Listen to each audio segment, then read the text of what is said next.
तो हम लोग पिछले लेक्चर में चर्चा कर रहे थे कार्बीन होता क्या है और कार्बीन के रिएक्शन कार्बीन बनते कैसे हैं। अरे बेटा, हम लोग चल रहे हैं क्या चीज के बारे में चर्चा करने के लिए?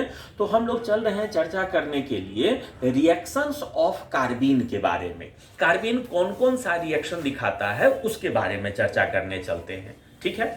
तो कार्बीन के बहुत ज्यादा रिएक्शन का चर्चा तो यहां नहीं कर रहे हैं। हाँ, एक रिएक्शन का चर्चा करना लाजमी है जिसके बारे में बताना जरूरी है।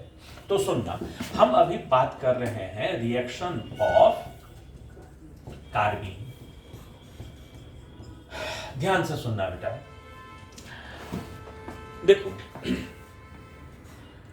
अगर हम लोग कहीं पर कोई कार्बीन लिए, अगर हम लोग कहीं पर कोई कार्बीन लिए हुए हो और इसको हम लोग रिएक्शन करवा दे किसी एल्कीन के साथ, इसका रिएक्शन करवा दे किसी एल्कीन के साथ, चाहे ये ट्रिपलेट हो चाहे ये सिंगलेट हो, दोनों ये रिएक्शन दिखाता है। क्या रिएक्शन दिखाता है, करता क्या है ये? तो ये कार्बीन यहां आएगा इन दोनों के नीचे बीच में, एक बॉन्ड इसके साथ एक बॉन्ड इसके साथ बना लेगा। बोले तो इधर जो प्रोडक्ट बनेगा वो प्रोडक्ट क्या हो जाएगा? CH2, single bond CH2, double bond टूट गया तब ना बेटा, एक बॉन्ड इसके साथ एक बॉन्ड इसके साथ, नीचे ये कार्बीन वाला CH2 और इसके साथ।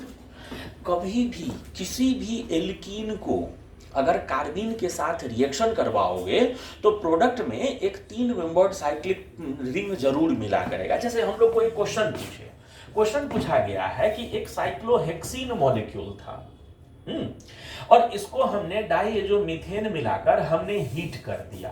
बोलो उधर क्या हो जाएगा? उधर क्या हो जाएगा नहीं बता सकते हैं। क्या हो जाएगा बोल? इधर जो हो जाएगा वो ये तो स्केलेटन जो था वो तो रहेगा ही, और यहां पर ये क्या हो जाएगा? ये 3 मेंबर्ड रिंग हो जाएगा। यहां तक सभी कोई ठीक ठाक है? यहां तक सभी लोग ठीक ठाक हैं? क्या चीज हमने बोला कि किसी भी एल्कीन को अगर हम लोग किसी कार्बीन के साथ रिएक्शन करवा दें तो वहां क्या हो जाता है बेटा? 3 मेंबर्ड एक साइक्लिक रिंग बन जाया करता है, ठीक है। अच्छा, अब सुन, जो मेन चीज हमको बताना है, जो असल लाइन हमको समझाना है, वो क्या चीज है? जो सिंगलेट कार्बीन होता है, ध्यान से सुनना क्या लाइन बोल रहे हैं, पूछेंगे। जो सिंगलेट कार्बीन होता है वो एल्कीन के स्टीरियोकेमिस्ट्री को मेंटेन रखता है। हम क्या लाइन बोले? जो सिंगलेट कार्बीन होता है वह एल्कीन के स्टीरियोकेमिस्ट्री को मेंटेन रखता है, जबकि ट्रिपलेट कार्बीन मिक्सर दिया करता है। जबकि ट्रिपलेट कार्बीन क्या बनाया करता है? मिक्सर बनाया करता है। ये जो लाइन बोले वो लाइन ध्यान में रह गया सभी लोगों को? सिंगलेट कार्बीन एल्कीन के स्टीरियोकेमिस्ट्री को मेंटेन रखता है और ट्रिपलेट कार्बीन मिक्सर दिया करता है, ठीक है। तो 3 लड़की टेंशन में है, 3 लड़की जो है टेंशन में है कि ये क्या नाम ये क्या शब्द आप बोल रहे हैं। और उस 3 लड़की का नाम है बीना, एक का नाम है बंदना और एक का नाम है के। तो देखो, हम जो बात बोले हैं वो सुन, जो लाइन बोले थे वो लाइन ध्यान दिए थे। क्या बोले थे? सिंगलेट कार्बीन एल्कीन के स्टीरियोकेमिस्ट्री को मेंटेन रखता है, ट्रिपलेट कार्बीन मिक्सर दिया करता है। अरे बेटा, कोई भी एल्कीन अगर हो, C डबल बॉन्ड C, ये या तो सिस हो सकता है, दोनों मिथाइल एक तरफ हो तो सिस हो, या ये कौन सा फॉर्म हो सकता है? ट्रांस हो सकता है। ये ऐसा अगर हो तो ट्रांस, इतना चीज तो जानते हो, ये चीज जानते हो ना। अब देखो हमको कहना क्या है। जैसे मान लो यहां पर हमने कोई सिस अल्कीन लिया था, जैसे मान लीजिए यहां पर हमने कौन सा एल्कीन लिया था? ये सिस अल्कीन लिया था, ठीक बात।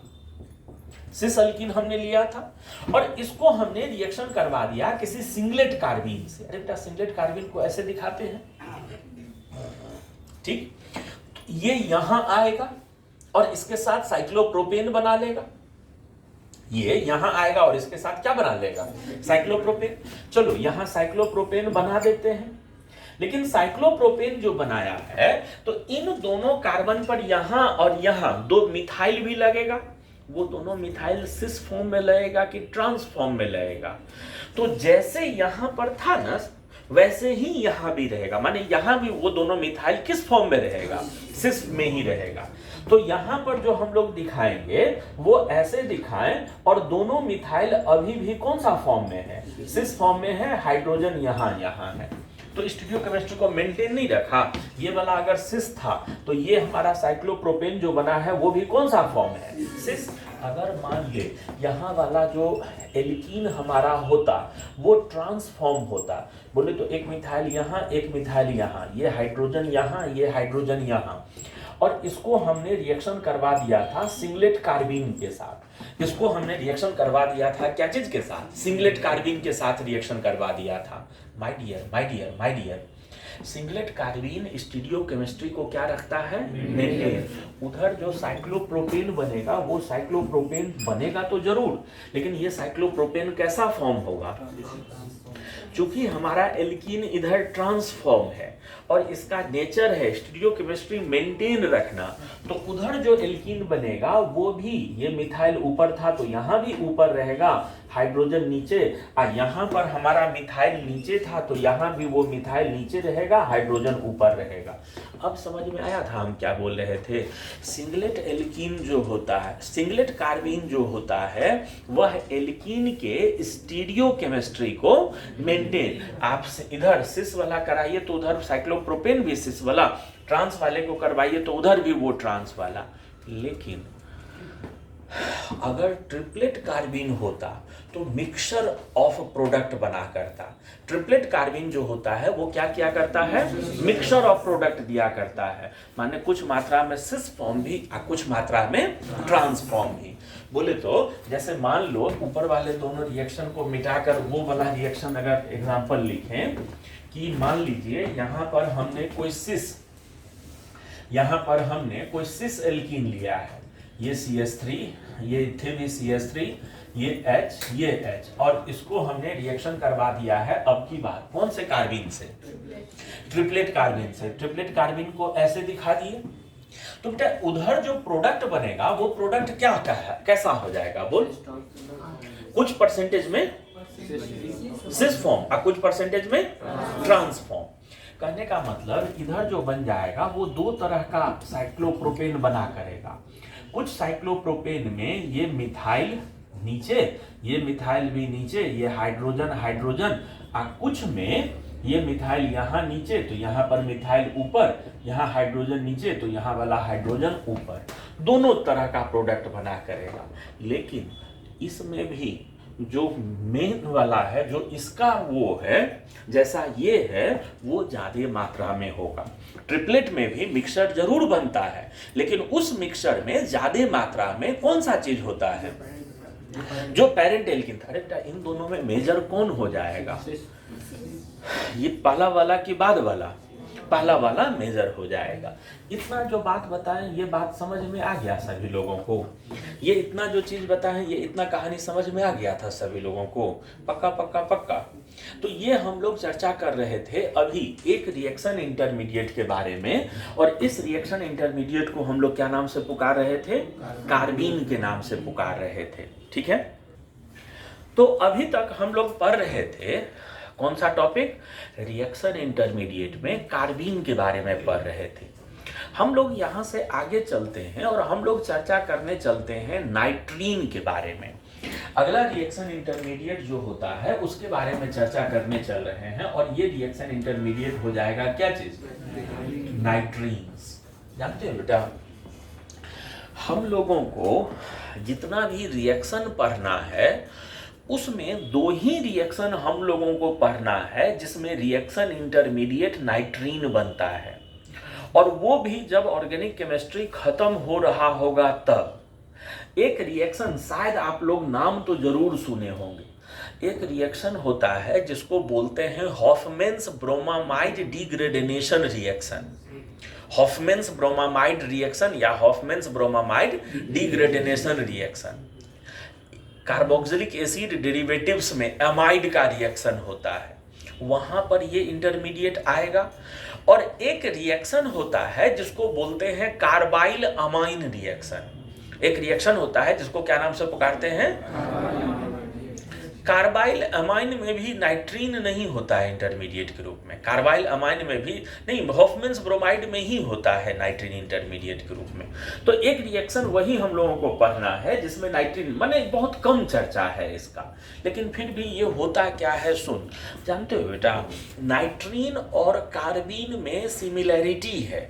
नाइट्रीन में और कार्बीन में थोड़ा सिमिलैरिटी है। कार्बीन में जहां पर कार्बन था वहां कार्बन हटाकर नाइट्रोजन अगर लगा दें तो वही नाइट्रीन कहलाने लगता है। माने नाइट्रीन भी दो तरह का होता है। एक को बोलते हैं हम लोग क्या चीज, एक को बोलते हैं सिंगलेट नाइट्रीन, और एक को बोलने लगेंगे क्या चीज, ट्रिपलेट नाइट्रीन बोलने लगेंगे।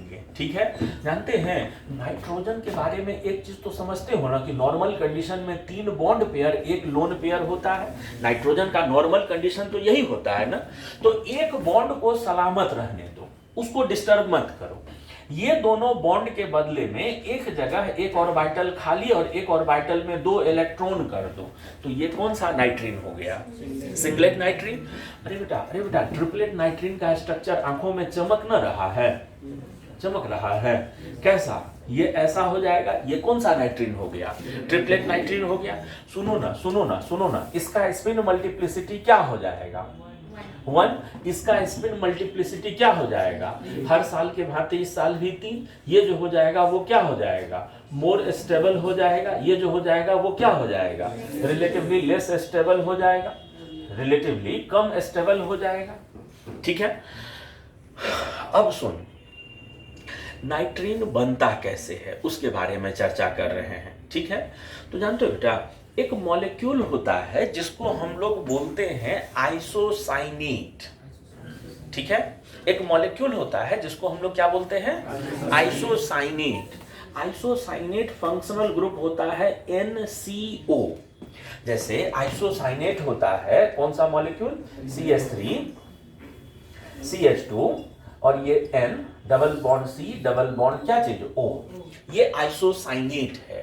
ठीक, जानते हो अगर हम लोग किसी आइसोसाइनेट को हीट कर दें, अगर हम लोग किसी भी आइसोसाइनेट मॉलिक्यूल को लेकर हीट कर दें, इसको लेकर हीट कर दें, अरे बेटा इस मॉलिक्यूल को लेकर हीट कर दिया जाए तो जानते हैं क्या होता है? ये यहां से बॉन्ड टूटकर यह वाला पार्ट यहां से निकल जाता है क्या बनकर? Carbon monoxide. और रेस्ट पार्ट कन्वर्ट हो जाता है क्या चीज में? नाइट्रीन में। कहने का मतलब इधर का प्रोडक्ट हमारा क्या हो जाएगा? CH3 CH2N, ये ऐसा, प्लस वो क्या चीज? कार्बन मोनोऑक्साइड बनकर निकल जाएगा। ठीक है, हाँ ठीक तो लिखे हैं। दूसरा बात जो हम चर्चा करने चल रहे हैं आपके साथ वो क्या होगा जानते हो? हम लोग क्या करें कि यहां पर कोई N हेलो एसिड अमाइड ले लें। कौन सा मॉलिक्यूल ले लें? N hello acid amide. अरे बेटा एसिड अमाइड का फॉर्मूला होता है CH3 C double bond O N, इससे 2 हाइड्रोजन लगा हुआ। This is acid amide. ये मॉलिक्यूल जो है यही क्या चीज है? एसिड अमाइड है। ये जो मॉलिक्यूल आपके सामने बना हुआ है ये कौन सा मॉलिक्यूल है? एसिड अमाइड है। ठीक, और एसिड अमाइड में N हेलो माने नाइट्रोजन से एक हेलोजन लगा दे, तो मान ले यहां पर ब्रोमीन लगा दिए हैं। N हेलो एसिड अमाइड ले लिए हम लोग। ठीक है जी। अच्छा सुनो, इस नाइट्रोजन से लगे हुए ये हाइड्रोजन थोड़े बहुत एसिडिक होंगे। यह लाइन से आप लोगों को सहमति है कि असहमति है? एसिड अमाइड में नाइट्रोजन से लगा हाइड्रोजन थोड़ा सा क्या होता है? एसिडिक होता है। सर बिल्कुल एसिडिक होगा। क्यों? क्योंकि उस नाइट्रोजन के हटने के कारण बनने वाला निगेटिव चार्ज इसके साथ इन्वॉल्व हो जाएगा क्या चीज में? रेजोनेंस में इन्वॉल्व हो जाएगा। अगर हम लोग N हेलो एसिड अमाइड को बेस से रिएक्शन करवा दें तो क्या होगा बोलो? इसको अगर बेस के साथ रिएक्शन करवा दे तो क्या होगा? Because this hydrogen is little bit acidic in nature, then it is very much obvious that this base is going to remove this hydrogen immediately. जैसे ही बेस ऐड होगा वो हाइड्रोजन बेस के द्वारा हटा लिया जाएगा। माय डियर, ये hydrogen जो यहाँ से हटेगा वो इलेक्ट्रॉन छोड़कर कि इलेक्ट्रॉन लेकर H+ के रूप में कि H- के रूप में, तो बेस तो H+ के रूप में ले जाएगा, तो ये बदल जाएगा CH3 C double bond O। Nitrogen का क्लासिकल लोन पेयर यहाँ हाइड्रोजन छोड़ कर गया है और हाइड्रोजन अपना इलेक्ट्रॉन छोड़ कर गया है, देयरफॉर यहाँ कैसा चार्ज, और ये हैलोजन। अरे बेटा, निगेटिव चार्ज डेवलप होते ही इस सेंटर पर क्या होना शुरू हो जाएगा? सॉल्वेशन।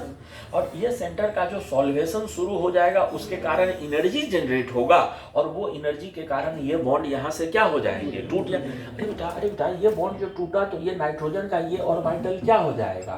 खाली। ये CH3 C double bond O, ये nitrogen classical lone pair hydrogen के द्वारा छोड़ कर गया हुआ लोन पेयर, ये ऑर्बिटल खाली। ये क्या चीज में बदल गया? यह बदल गया नाइट्रीन में। ये नाइट्रीन नहीं बन गया, लेकिन अब की बार नाइट्रीन नहीं है, एसिड से लगा हुआ नाइट्रीन है, असाइल ग्रुप लगा हुआ नाइट्रीन है। इसको हम लोग ऊपर वाला नाइट्रीन अल्काइल नाइट्रीन, और ये कैसा नाइट्रीन है? असाइल नाइट्रीन है। ठीक है, ये कौन सा नाइट्रीन है? असाइल नाइट्रीन है। अरे बेटा, हमको एक बात बताना है, हमको असाइल नाइट्रीन के बारे में एक चीज बताना है, सभी लोग सुनना। और हम बोले थे ना कि इस रिएक्शन का काम आता है ऑर्गेनिक खत्म होते होते, तो उस दिन सभी लोगों से पूछेंगे, ये लाइन जरूर याद रखना। क्या लाइन याद रखना है? कि कभी भी रिएक्शन के दौरान, कहीं भी रिएक्शन के दौरान अगर असाइल नाइट्रीन बने, कहीं भी रिएक्शन के दौरान अगर क्या चीज बने? असाइल नाइट्रीन बने, तो वो असाइल नाइट्रीन इमीडिएटली रीअरेंज होकर, वो असाइल नाइट्रीन इमीडिएटली रीअरेंज होकर आइसोसाइनेट में बदल जाता है। बना हुआ असाइल नाइट्रीन रीअरेंज होकर, उच्चारण स्पष्ट किया करो, साइनेट अलग हो जाता है, साइनाइड अलग हो जाता है, आइसोसाइनेट में बदल जाता है। बना हुआ असाइल नाइट्रीन रीअरेंज होकर क्या चीज में बदल जाता है? आइसोसाइनेट में बदल जाता है। देखना यहाँ होता कैसे कैसे है, सुनो। यह जो मिथाइल है, ये जो मिथाइल है, यह मिथाइल इलेक्ट्रॉन सहित इस खाली ऑर्बिटल में शिफ्ट हो जाएगा, यहां का बॉन्ड तोड़कर इसमें शिफ्ट हो जाएगा। तो इस कार्बन का वैलेंसी कितना खाली हुआ? 1। अरे बेटा, ये नाइट्रोजन कहता है कि कार्बन चिंता मत कर, हम अपना लोन पेयर यहां शिफ्ट कर देते हैं। तो देखो नाइट्रोजन को देखो, इधर से उसको इलेक्ट्रॉन मिला, उधर से उसने इलेक्ट्रॉन दिया, उस पर भी कोई चार्ज नहीं। कार्बन का इधर से इलेक्ट्रॉन गया, उधर से आया, तो कार्बन पर भी कोई। अरे बेटा, ये इतना ट्रांसफॉर्मेशन अगर हो जाए तो इधर जो प्रोडक्ट बनेगा वो प्रोडक्ट का स्ट्रक्चर कैसा होगा? बोलो तो तुम ही लोग। ये CH3 से लगा हुआ कौन? नाइट्रोजन। नाइट्रोजन के आगे क्या? डबल बॉन्ड C और डबल बॉन्ड O। ठीक है, ध्यान दिए हम क्या बोले? अगर कहीं पर असाइल नाइट्रीन बन रहा हो तो रीअरेंज होकर आइसोसाइनेट में कन्वर्ट हो जाता है। याद रहेगा ये चीज। हॉफमैन्स ब्रोमाइड रिएक्शन इसी चीज पर इन्वॉल्व है, यही हॉफमैन्स ब्रोमाइड डिग्रेडेशन रिएक्शन में होता है। हॉफमैन्स ब्रोमाइड रिएक्शन में यही चीज होता है। ठीक है, तो क्या लाइन याद रखना है? कहीं भी अगर असाइल नाइट्रीन बन रहा हो तो रीअरेंज होकर आइसोसाइनेट में बदल रहा है। फाइन, हम लोग आगे बढ़ें। ये हम लोग चर्चा कर रहे थे क्या चीज के बारे में? तो ये हम लोग चर्चा कर रहे थे नाइट्रीन्स के बारे में। आज हम लोग 2 रिएक्शन इंटरमीडिएट के बारे में देखे हैं। एक रिएक्शन इंटरमीडिएट जो हमारा था वो कौन सा था? कार्बीन। और जो दूसरा रिएक्शन इंटरमीडिएट हम लोग देखे हैं वो कौन सा है? नाइट्रीन। अब जो तीसरा रिएक्शन इंटरमीडिएट हम लोग चर्चा करने चल रहे हैं, अरे बेटा देखना, हम लोग चर्चा करने चल रहे हैं बेंजाइन के बारे में।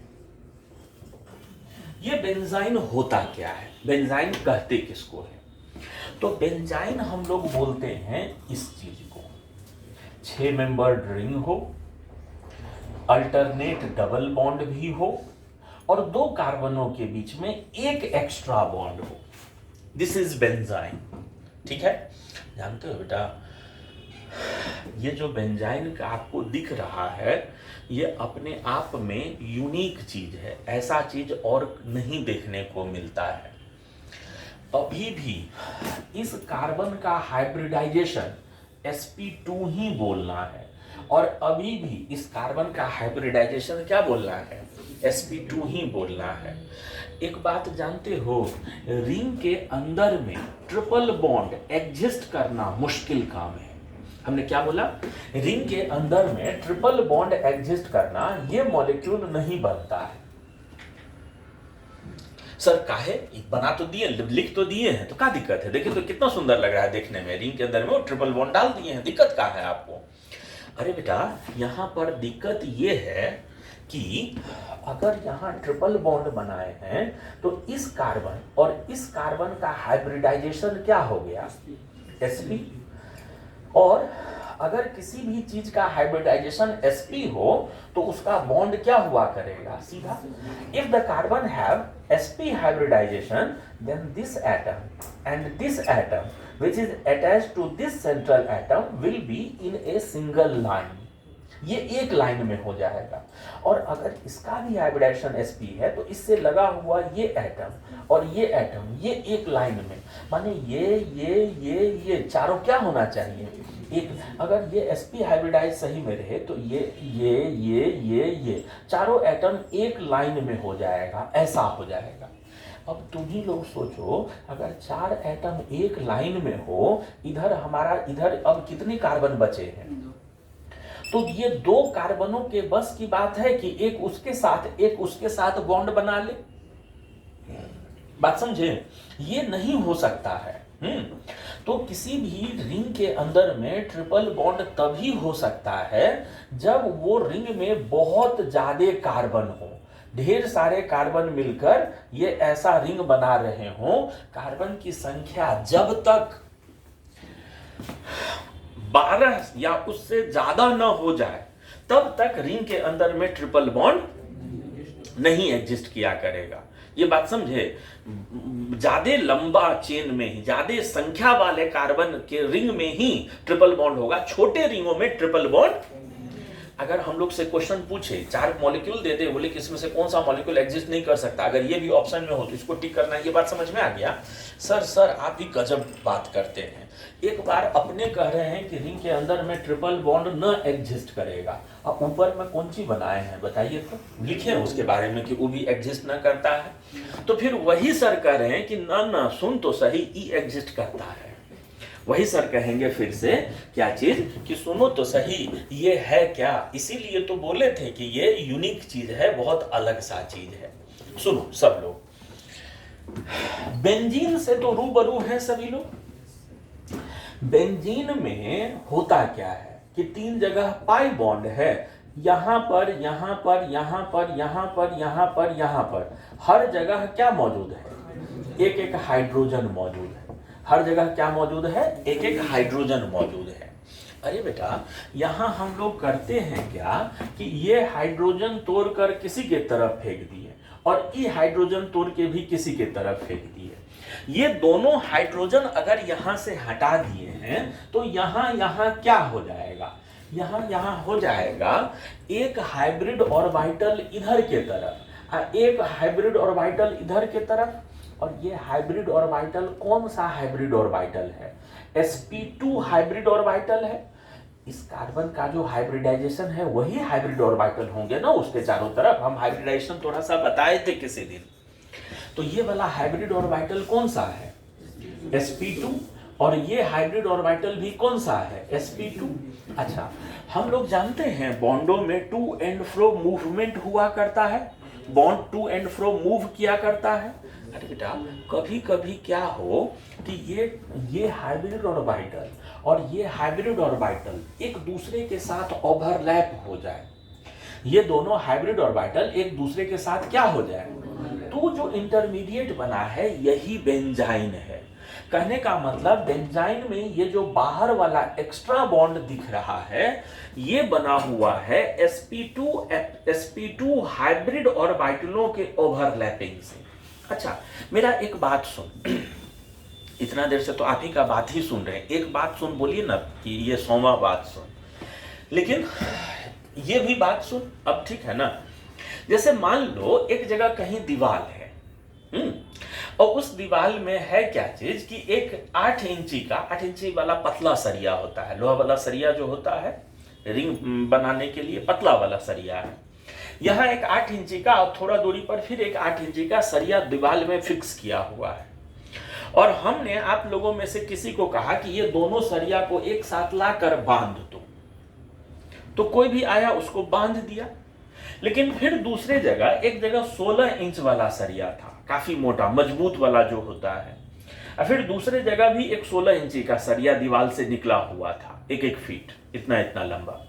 हमने किसी को बोला कि इन दोनों को एक साथ लाकर बांध दो, तो पहला चीज तो उसको बांधने में ही कितनों का हालत खराब हो जाए, सरिया एक जगह आ ही नहीं रहा है। और कोई अगर बॉडी बिल्डर आए और उन दोनों को एक साथ कार्य करके और तार से या रस्सी से बांध भी दे, तो आपको नहीं लगता है कि उसमें बहुत ज्यादा टेंडेंसी होगा वो बंधन को तोड़कर और फिर से अपने ओरिजिनल पोजीशन पर आ जाने का। My dear, what I want to say is hybrid orbitals are rigid in nature. Hybrid orbitals जो होते हैं वो नेचर में कैसा हुआ करते हैं, रिजिड हुआ करते हैं, अपने जगह से बेंट होने का टेंडेंसी उनमें नहीं होता है। और आपने बेंजाइन में किया क्या है, आपने बेंजाइन में किया ये है कि जो हाइब्रिड ऑर्बिटल हैं जो रिजिड हैं उनको थोड़ा थोड़ा झुकाकर बॉन्ड बना दिया है। अरे बेटा, जैसे ही मौका मिलेगा यह दोनों हाइब्रिड ऑर्बिटल खुलकर अपने ओरिजिनल पोजीशन पर आ जाएंगे। ये बात समझ में आ रहा है? माने हम इतना चीज घुमा फिरा कर क्या बोलना चाह रहे हैं जानते हो, कि बेंजाइन जो होता है वो हाईली अनस्टेबल होता है। यह बॉन्ड जो बना है बड़े ही विषम परिस्थिति में बना है, मौका पड़ते ही वो दोनों खुलकर अलग अलग हट जाएंगे और ये किसी और के साथ और ये किसी और के साथ बॉन्ड बनाना पसंद करेंगे। बेंजाइन कतई स्टेबल स्पीसीज नहीं हुआ करता है, बेंजाइन जो होता है वो स्टेबल स्पीसीज नहीं होते हैं। तो बेंजाइन के बारे में आगे का बातें और इसके आगे का चीज हम लोग चर्चा करेंगे अगले लेक्चर में, ठीक है।